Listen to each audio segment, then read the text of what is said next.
Well, it wasn't a ton of rain yesterday, but again, we'll take what we can get, especially for the areas that saw the most. And when I say the most, it was about a quarter inch of rain or less, but parts of Adams, York, and Lancaster counties, that was a much needed drink in terms of rainfall because that's where some of our worst drought conditions have been located. So it was kind of situated along the 81 corridor west of the river yesterday.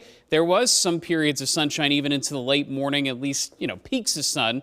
And then all of a sudden, that drier air really started to kick in after lunchtime, and it started moving in west to east. And by mid-afternoon, it was gorgeous for most of the mid-state. But take a look at this now with the low humidity and the breeze coming through from yesterday. Temperatures have dropped into the 50s for York and Lancaster. And I mentioned this yesterday, but I thought there'd be some 40s nearby and certainly some of the valleys to our west and northwest, given, some of the higher terrain too. That helps. But again, some 40s popping up early today. Current dew points, we're in the upper 40s to low 50s. This is really pleasant air, and it just keeps happening that we see these fronts pass through and this awesome, gorgeous air mass builds in behind it. So today, a little bit of a northwest flow. Temperatures will reflect that. We'll be in the low 80s, which is slightly below average, but also the winds refreshing.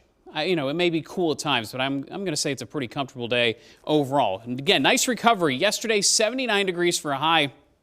Keep in mind, at noon yesterday, a lot of places were in the upper 60s, so a good 10-degree bump by the end of the day. Official rain total at the airport, 0.02, and now we're at 5.25 for our deficit for the year. Again, these numbers are not improving quickly, but there will be some additional rain chances here in the forecast Thursday, Friday, and possibly into the weekend. We'll get into that in just a little bit, but here's a live view outside of Hummelstown, and we can see temperatures today climbing to the low 80s. Winds about 5 to 15 miles per hour. Not a major player in the forecast, but instead it's this big area of high pressure. So now that that's in place, the rain has been shifted off to the east of us. The next front is off to the west. Now, what's complicated about this is it's not only is there a front, but there's also going to be a wave of low pressure that comes by. And trying to track exactly where that wave of low pressure is going to be is really the key to the second half of Friday and early Saturday's forecast. But here's the near term. Nothing complicated about this. Sunshine, high pressure, sinking air right over top of us. So again, leading to very pleasant conditions. And then tonight through tomorrow, more of the same what we're seeing right now. Temperatures could be into the 50s for a good number of locations, but also some 40s to the west and northwest. Now, Thursday itself, more clouds than today.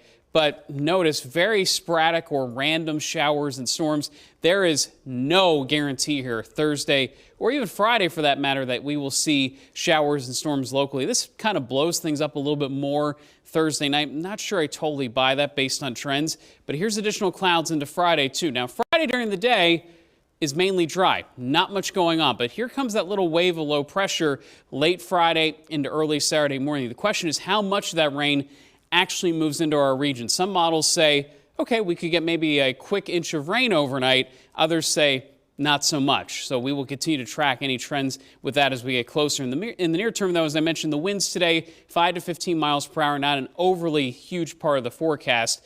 We track then more comfortable weather into the end of the weekend and early next week. But I do think after this weekend, so here's Saturday, again, showing some showers there lingering even into the afternoon. I'm not sure I totally buy that. But Sunday, Monday, and Tuesday of next week showing increasing warmth, and we could be back in the 90s just ahead of the 4th of July. But today, not so much. 82, low humidity, and then tonight dropping into the 50s and 60s. Again, here is the 7-day forecast, and we have added a 90-degree forecast for next Tuesday as that warmth builds. But as I mentioned too, lots of sunshine starting after Saturday. Saturday's still a big question mark, so that's why it's just a stray storm chance now. We'll see what actually is in store for us over the next couple of days. I think it's going to take some time to iron out where that low pressure center, that storm system goes. Gotcha, but warmer next week. Warmer next week, and again, enjoy today. It is going to be a phenomenal day. Thank you, Dan. Sure. We'll be right back.